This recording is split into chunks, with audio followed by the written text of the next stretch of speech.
Good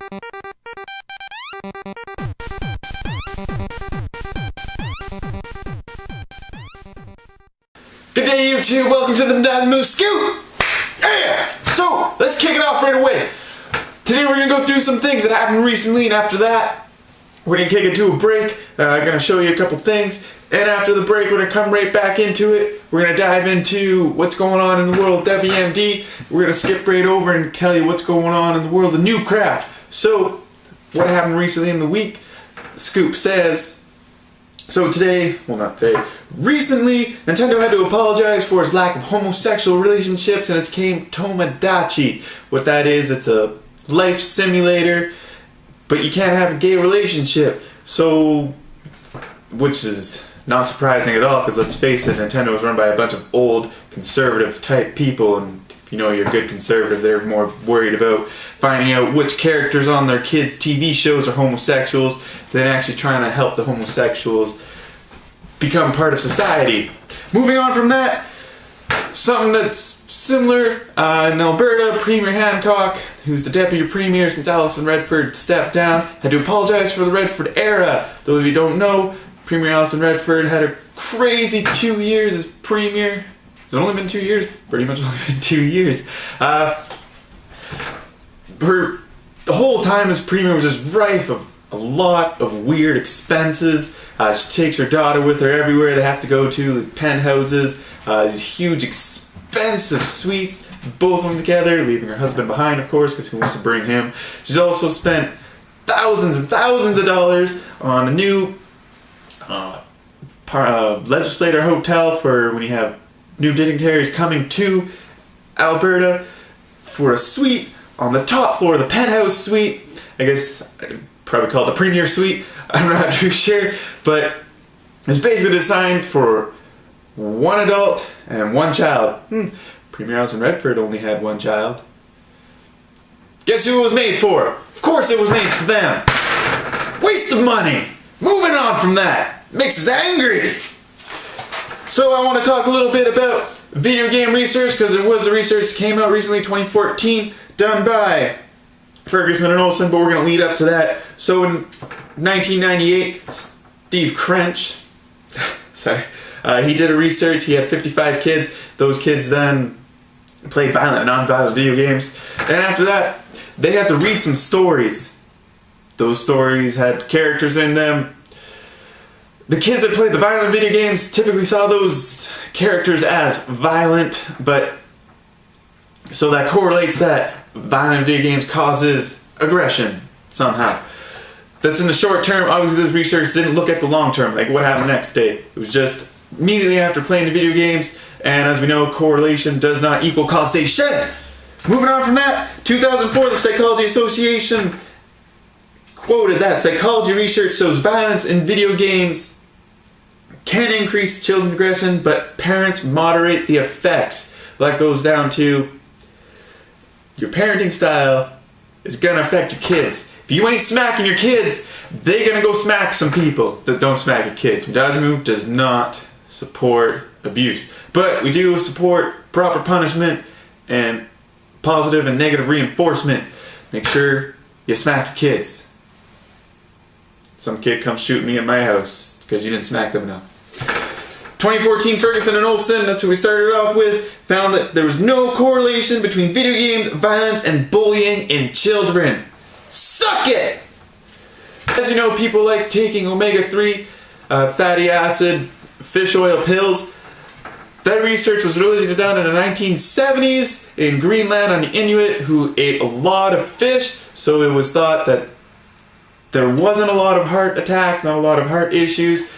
But because the Inuits in Greenland during the 1970s didn't have access to hospitals, they lived in the middle of fucking nowhere, so they couldn't just drive over. There weren't a lot of actual like hard research about this, so it was more based off hearsay and the few Inuits that did manage to get to the hospitals.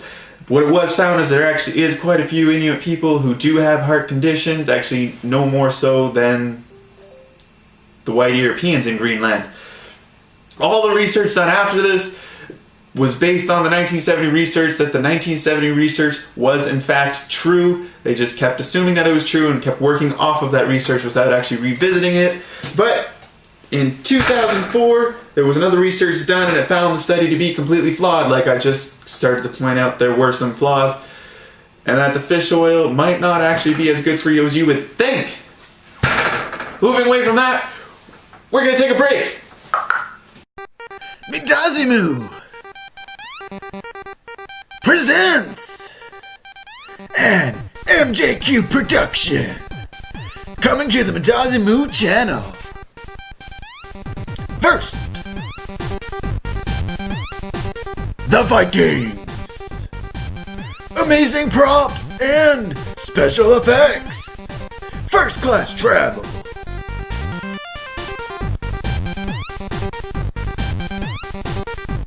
No expenses spared on costumes. That's a bear. Those are some Vikings. Amazing props. Amazing battles and choreography. Next, a World War I propaganda video. Check out that prop. Amazing trumpet skills. Next, year as a Viking. Near-death experiences. No, it's not my time yet. Freaking die. Witness the drama. Consume Is great. Hey, welcome back to the Midazimu Scoop. Hope that was a very exciting video. I don't even know what it was. So what happened last week in WMD? We had the award ceremony because, like I had said, WMD had ended. So now we've moved on to the award ceremony. Wes had taken first place. It was really the highlight of the night. Wes had also taken a bunch of other prizes. He had the clean sweep in trials where he won first, second, and third. Embarrassing. Myself, I did manage to get an award. I got the Beginner's Luck Award, right? Purely on luck. In the first time that we had played Hotline Miami. It's kind of embarrassing. And one other highlight, Dave got the Star of the Pit, so he won the bonus episode. That really doesn't matter, but jack shit. So suck it, Dave. Anyway, so on to Newbcraft. So in Newbcraft, take a look at the screen.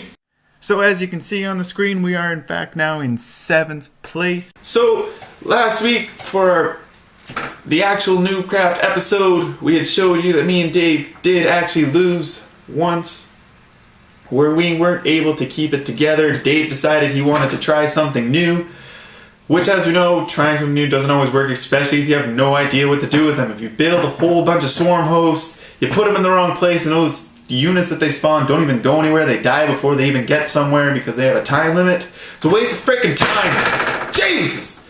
But to say I wasn't of much help anyways. Look at my swarm host. Let's see if they're accomplishing anything. No. Let's just watch. Let's see where they're going. Are they going to make it there? Will they die? I don't know. I don't think so. Nope. Moving on from that, the first episode, me and Dave worked very well together. Our defense worked well when they tried to bring an attack against us. They weren't able to break through. Dave had sent in some Zerglings, which then was able to distract them in time for us to kind of fortify our defense properly, and then we were able to move forward with an unplanned but well executed wave after wave. So Zerg, then Protoss, then Zerg, then Protoss wave, which was very effective, and they were not able to defend themselves against it. And finally, the third episode, which was another special because we had a completely Newbcraft week because we had no WMD. Dave pretty much had this one all in the bag. I had way too many probes, 104 probes. It's more than half of my supply. So basically I was just a well-funded pest. Every once in a while I sent in a few Void Rays and some Tempest. While Dave had these massive onslaught of thousands of Zergs, so hundreds I guess, onto the enemy, they could not handle it. So thank you for tuning in to another very exciting episode, or actually the first episode of the Midazimu Scoop. Tune in next week. We're gonna have a lot more. It's gonna be a bit longer. Dave's gonna help me out with the actual gaming news part of it. So anyways, up until next week, subscribe! That's really angry and I'm sorry.